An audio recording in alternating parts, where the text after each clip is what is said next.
Now, question is find the values of k so that the function f is continuous at the indicated point in exercise 26 to 29. Means ये जो 26, 27, 28 and 29 है उसमें आपको दिया गया है कि फंक्शन कंटिन्यूअस है एट गिवन पॉइंट और आपको अननोन k का वैल्यू फाइंड करना है. ओके तो सबसे पहले 26 से स्टार्ट करते हैं. 26 में आपको दिया गया है f x is equal to k cos x upon pi minus 2x if x is not pi by 2 and at pi by 2 दिया गया है 3. ओके और it is given continuous at pi by 2. तो सबसे पहले f is continuous at x equal to pi by 2 and if the function is continuous at pi by 2 then limit x tending to pi by 2 f of x is equal to f of pi by 2 क्योंकि function continuous है at pi by 2.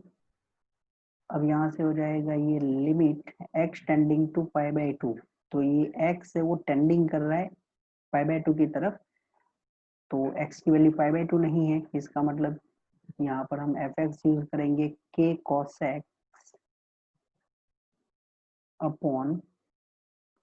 pi minus 2x and f of pi by 2 दिया गया है आपको 3. अब यहाँ पर trigonometry है तो हम जो जानते हैं फॉर्मूला लिमिट, बराबर एक फॉर्मूला है हमारे पास limit theta tends to 0 sine theta upon theta is equal to 1. ये फॉर्मूला का यूज करना चाहते हैं हम. तो सबसे पहले हम जो टेंडिंग है यहाँ पर सपोज कर लेते हैं और लिमिट को 0 में कन्वर्ट कर लेते हैं. तो let x minus pi by 2 is equal to theta. बराबर x minus pi by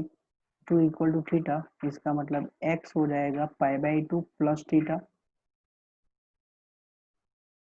when x tending to pi by 2, जैसे जैसे आपका x है वो पाई बाई 2 की तरफ जाएगा from left and right,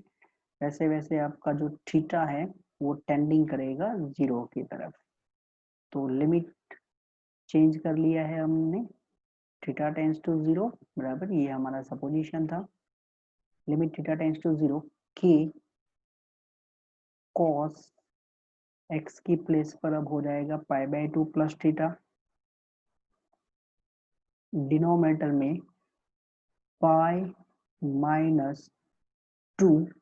x की प्लेस पर वापस हम यूज कर लेंगे pi by 2 plus theta. Okay और राइट साइड में तो 3 रहेगा.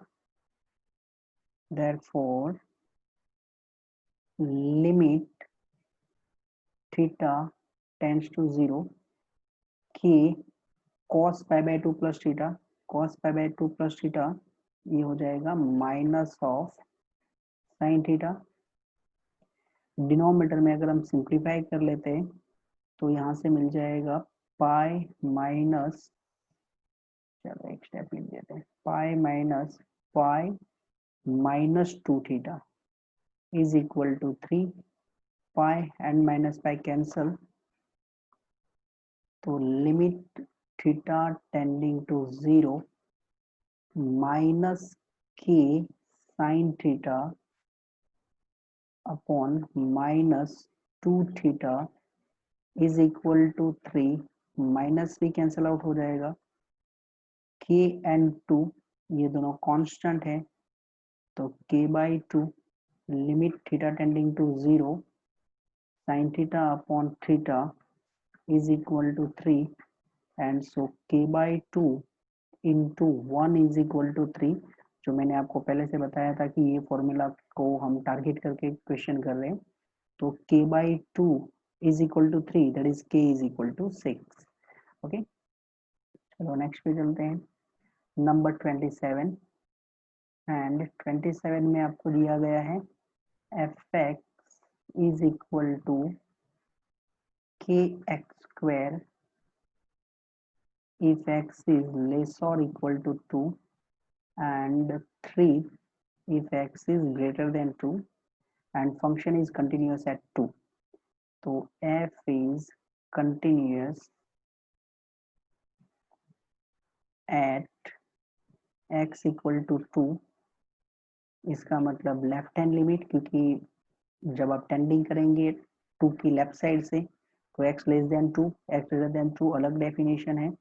तो यहाँ पर हम लिख देते हैं limit x tending to 2 minus f x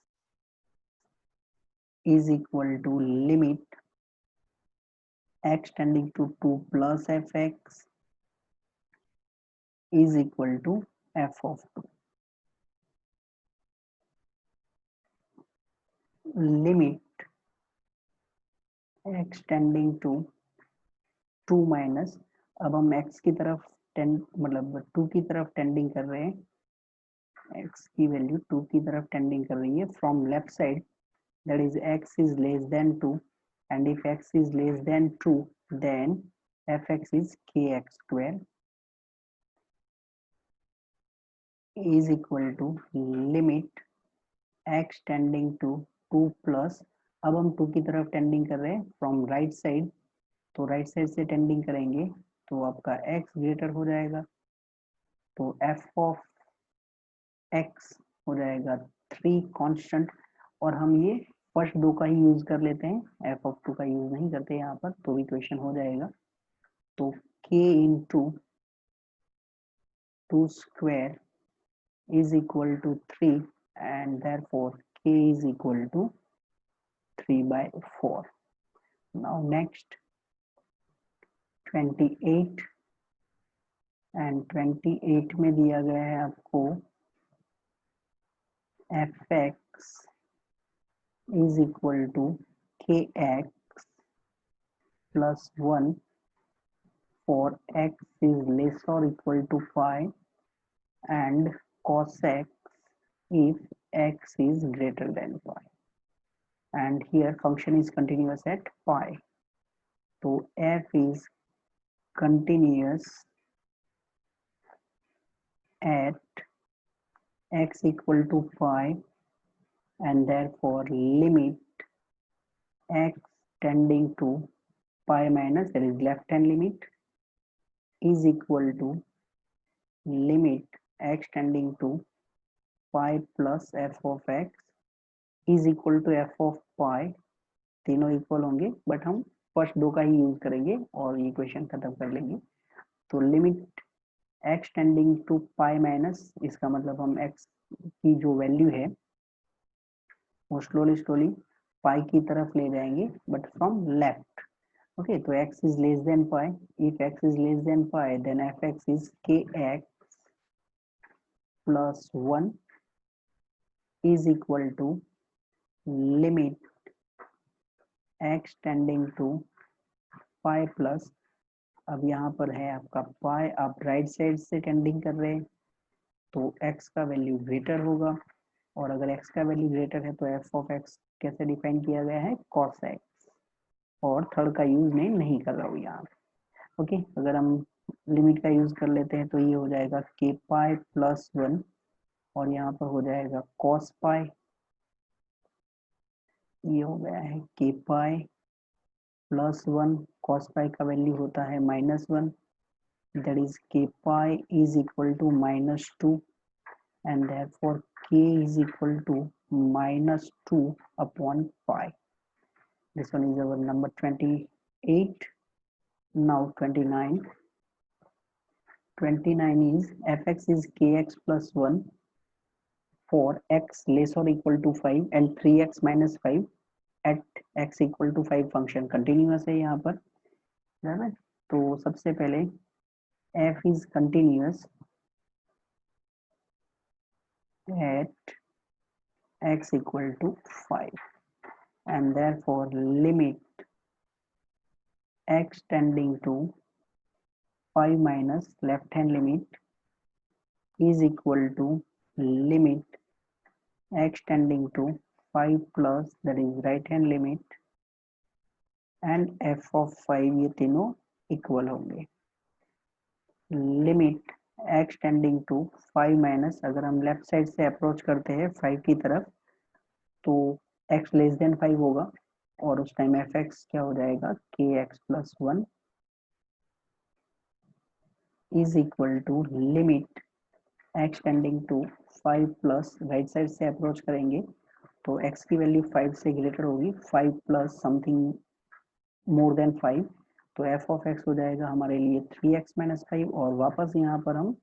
left hand and right hand का ही यूज कर रहे हैं, तो अगर हम लिमिट का यूज कर लेते हैं तो फर्स्ट आपको मिल जाएगा k into 5 plus 1 is equal to, यहाँ पर हो जाएगा 3 into 5 minus 5 that is 5k plus 1 is equal to 5 3 जा 15 माइनस 5 है ना, तो ये हो गया 10, therefore 5k is equal to 9 and therefore k is equal to 9 upon 5. Okay, next बोलते हैं, next one is find the values of a and b such that the function defined by fx is equal to 5 if x is less or equal to 2,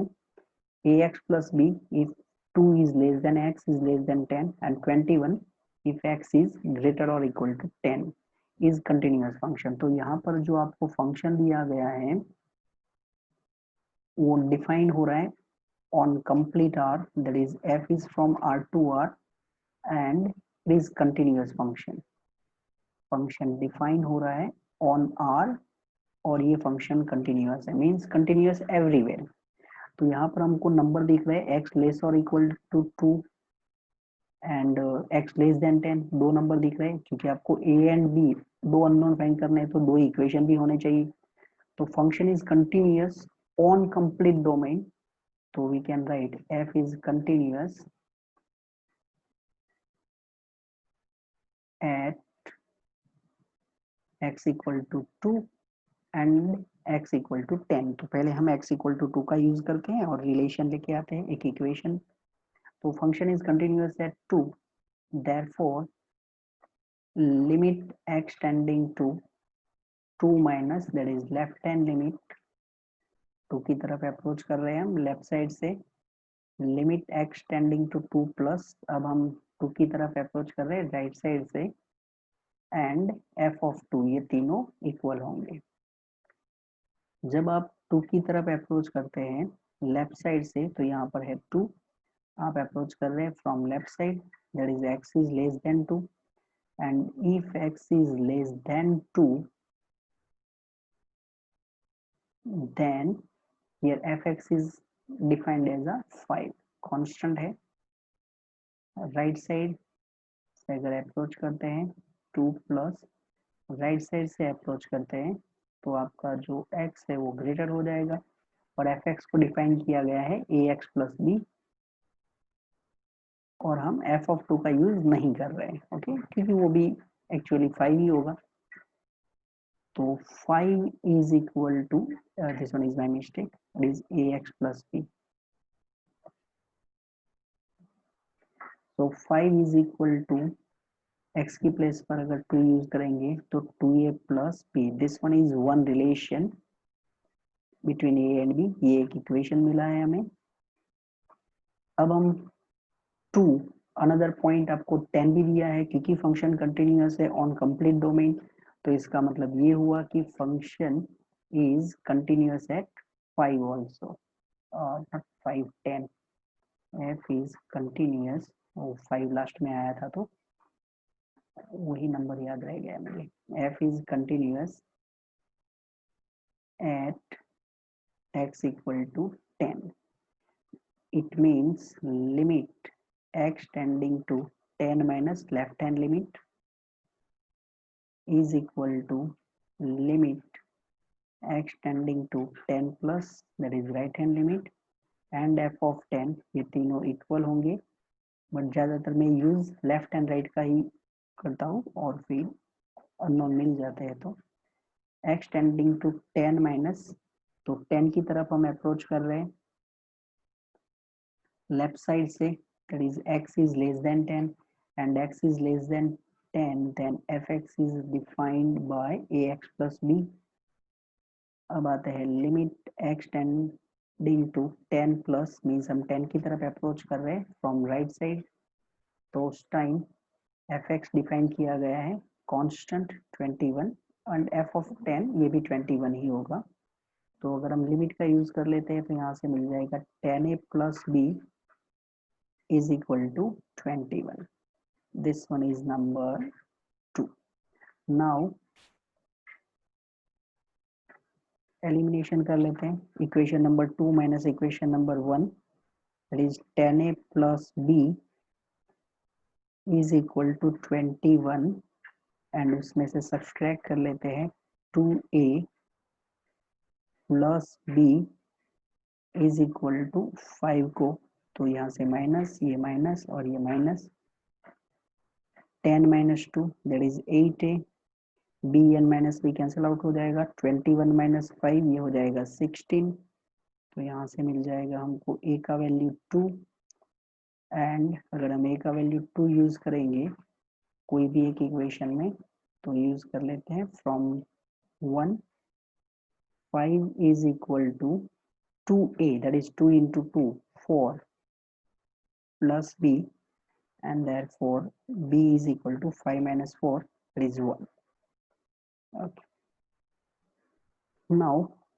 31, 32, 33 and 34, अब यहाँ पर हम हर एक function को, जो last में मैं ऐसे हर एक में करता था कि भाई कॉस कंटिन्यूअस है ऐसे प्रूव करते थे, एक्स स्क्वायर कंटिन्यूअस है वो भी प्रूव करते थे, तो यहाँ पर आप क्वेश्चन का मार्क्स देख के क्वेश्चन को करना, दैट इज अगर 3 मार्क्स में है तो सबसे पहले आप प्रूव करेंगे कॉस कंटिन्यूअस है ऑन आर, इसके बाद आपको प्रूव करना है एक्स स्क्वायर कंटिन्यूअस है ऑन आर, और हर एक फंक्शन हम कंटिन्यूअस प्रूव कर चुके हैं, बराबर। तो right now I am directly writing it कि भाई कॉस कंटिन्यूअस है, एक्स स्क्वायर पॉलिनोमियल कंटिन्यूअस है और ऐसे क्वेश्चन कर रहे हैं। ओके, तो आप मार्क्स देख के ये क्वेश्चन करना, अगर 1 मार्क्स में है या तो एमसीक्यू में है तो आप डायरेक्टली एमसीक्यू में तो टिक मार्क ही करना है, अगर वीएसक्यू है तो we know that cos is continuous function, x square is continuous function, जैसे मैं अभी कर रहा हूँ ऐसे आपको लिखना है। ओके, तो 31 के लिए let gx is equal to cos x and hx is equal to x square, because यहाँ पर आपको cos एंड x स्क्वायर दिख रहा है तो ये एक्चुअली दो फंक्शन का कंपोजिशन है, gx equal to cos x and hx equal to x square हमने लिया है। Okay, now we know that cos x is continuous on R, complete domain में ये कंटिन्यूअस है, and hx is equal to x square is polynomial,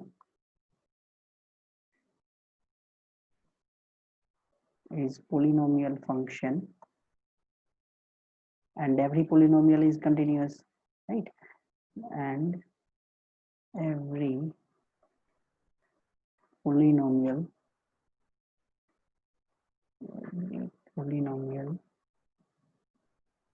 function is continuous, so therefore h is also continuous. अब हमने एक theorem देखा था, एक result था हमारे पास कि अगर आपके दो फंक्शन कंटिन्यूअस है तो उनका addition, multiplication, subtraction, division, composition continuous होता है। तो ये cos ऑफ एक्स स्क्वायर है जिसको हम लिख सकते हैं जी को H, that is G composition H, अगर हम ये फाइंड करते हैं तो यहाँ से हो जाएगा ये g of h x, g of h x कितना हो जाएगा एक्स स्क्वायर जी है cos x, तो ये हो जाएगा cos x स्क्वायर। ओके, तो यहाँ पर हमने लिखा है कि भाई we know that cos is continuous, that is g is continuous function, h is continuous function, and therefore GOHX, that is cos x square, is continuous function, बराबर। तो ये जो हमने लिखा था fx cos x square is continuous। okay? फिर भी मैंने कुछ इसको हर एक चीज एक्सप्लेन करने का ट्राई किया है, इसको थोड़ा और शॉर्ट कर सकते हैं, जो हम 32 में दिखाता हूँ मैं, थोड़ा और शॉर्ट करना है तो कैसे। तो यहाँ पर है f x equal to modulus of cos x, तो लिख देते हैं एक फंक्शन को जी एक्स लिख देते हैं, g x is equal to cos x is continuous function, g x is equal to cos x is continuous function. एक और फंक्शन ले लेते हैं एच एक्स, यहाँ पर कॉस एंड मॉड्यूलस है, तो h x is equal to modulus x, this one is also continuous function, continuous function. And therefore जो आपको दिया गया है मॉड्यूलस ऑफ कॉस एक्स है, मींस कॉस के ऊपर मॉड्यूलस अप्लाई हुआ है, तो ये एक्चुअली क्या है h o g of x, right, that is h of g x. H of g x क्या है आपके लिए कॉस एक्स, और एच का डेफिनेशन है मॉड्यूलस, तो ये हो गया modulus cos x is continuous.